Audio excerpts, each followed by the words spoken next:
So, General Vex's defeat is awesome for a whole number of reasons, and we need to basically just look back at the entire season's themes to understand why this is. So, before we explain why Vex's defeat is so good, I'll give you the Season 11 English class level analysis crash course. Patent pending. So, the Ice chapter of Season 11 very much hinges on the themes of trust and revenge, which I know most of you are practically ready to jump out of your seat and run for the hills after hearing the word revenge in relation to Season 11, but stay with me. In this season, General Vex basically plays the role of being a dark mirror to what Lloyd could become. Near the end of the Fire chapter, we find out that Lloyd's greatest fear is becoming like his father as of the Oni trilogy. But in order to understand why this is important, we need to define what that means, and I think March the Oni does that very well.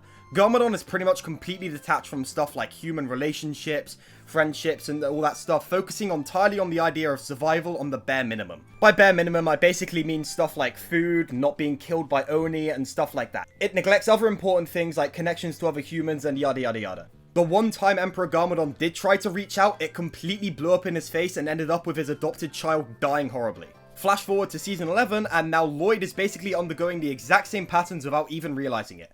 Because of his experiences being betrayed by Harumi, Lloyd is completely untrusting of anyone, pretty much pushing anyone away that isn't like the ninja or anyone he already knows.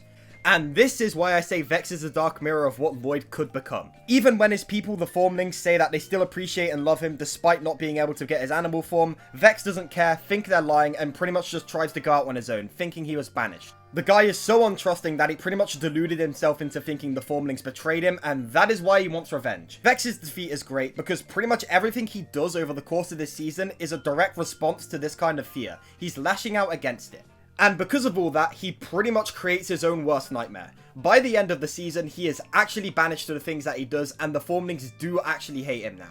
Basically, in his paranoid fear response to thinking the Formlings hated him, and everyone hated him for that matter, he basically turned his worst nightmare into reality, so the season fittingly ends with him being actually banished. Vex's defeat, especially at the hands of the Ice Emperor, someone Lloyd had to risk a lot to place his trust into, also is an effective rejection of that dark reality for Lloyd. And the absolute cherry on top of all of this is that Zane stopping Vex's last-ditch attempt to kill Lloyd by freezing him is just so wonderfully ironic. Vex's defeat is not only a fantastic way to cement the themes of Season 11 and Lloyd's character development, it's also a great way to send off his character. Thanks for watching, everyone. If you want to see more clips like this, be sure to subscribe to my other channel, Krusty Crew Clips, where I'll be posting clips from the podcast, collaboration videos, smaller videos maybe even, and stuff like that.